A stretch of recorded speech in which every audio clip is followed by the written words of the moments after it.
So let's go back to it. Police are said to be monitoring more than 150 stalkers, like the real-life Martha Scott from Netflix, the Netflix show Baby Reindeer.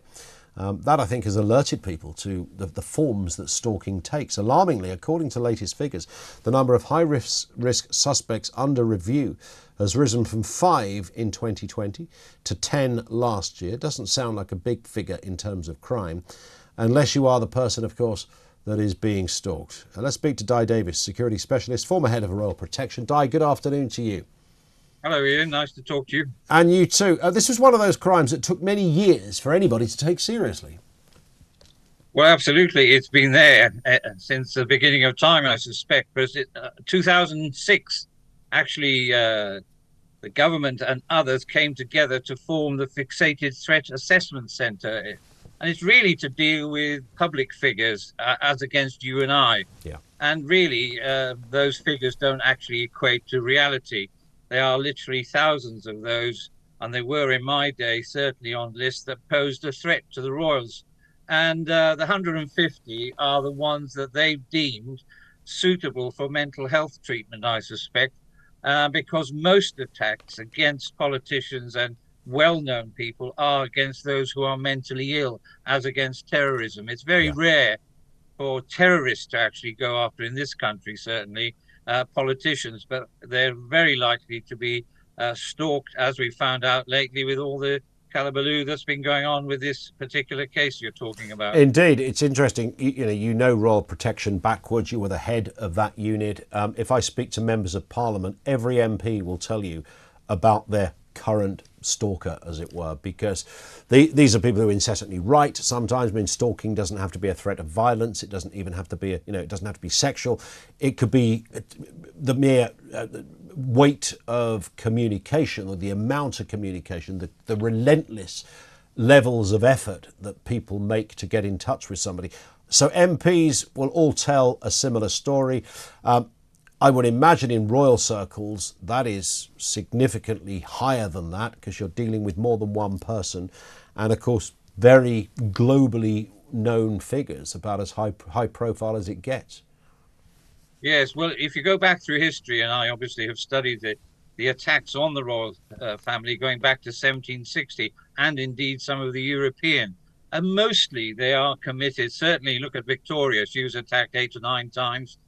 Most of those were by young men who were fixated and or mentally ill, they found out. And that's carried on to modern day.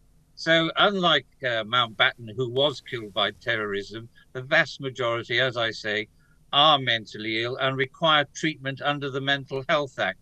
But again, so many women these days, particularly, uh, are being fixated. It's quite frightening. And what I've been involved with as an investigator are helping people who the police, they claim, have let down. Because quite often, I'm sad to say that my former colleagues, or colleagues now, some of them don't take this seriously even today. And there's a danger always of escalation. Yeah. So there has to be priorities, and protecting women in this country, with great respect to the police forces, must be a priority. I don't care what else they do, but protecting women has to be their priority. Indeed. There's this new Netflix show called Baby Reindeer. You will have heard of it, I'm sure, David, if you haven't seen it, which is, of course, central to that is the story of a stalker. The character is called Martha Scott. It's just interesting talking to you, Dai, on this, and your knowledge and the up close personal life you had with the royal family. The royals have had, many of them have had their own baby reindeer moments.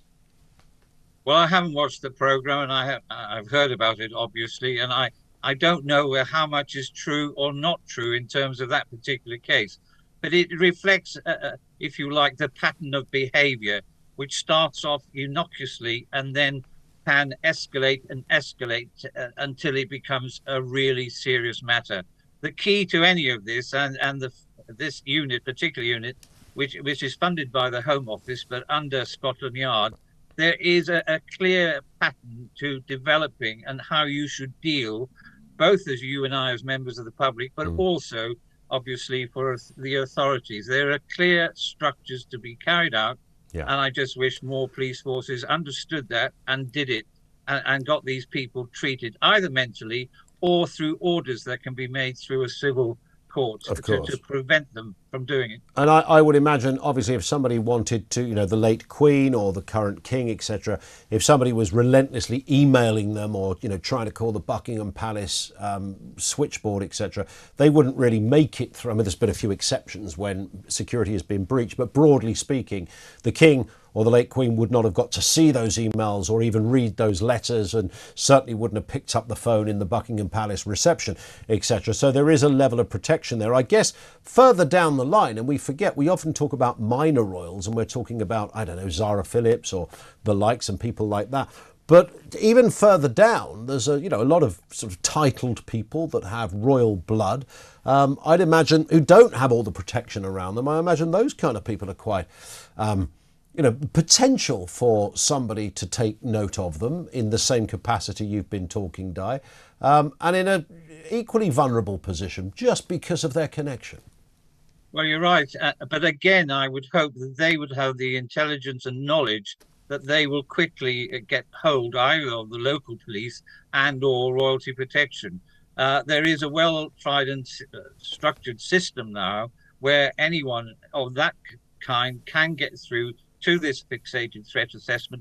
They then quickly will deal with this in a structured manner. And that's the crux to this, to go through, if you like, an A to Z list to see if the particular action will deem to be necessary. In the old days, the Metropolitan Police would send it out to various special branches throughout the country who would then go and deal with it, initially as a criminal investigation. Now, as I say, it's mainly done with the help of psychiatrists, psychologists, with a well-tried and tested system. That's what we're talking about. But I wish the same principles would be, as it were, put out to all the police forces in this country to actually adhere to the same level of scrutiny and action. Because quite often people are left feeling vulnerable, and that's not acceptable. It's not acceptable at all. Dai, thank you very much for your insight onto this. Dai Davies, security specialist, former head of Royal Protection, so he knows his way around trying to keep bad or odd people away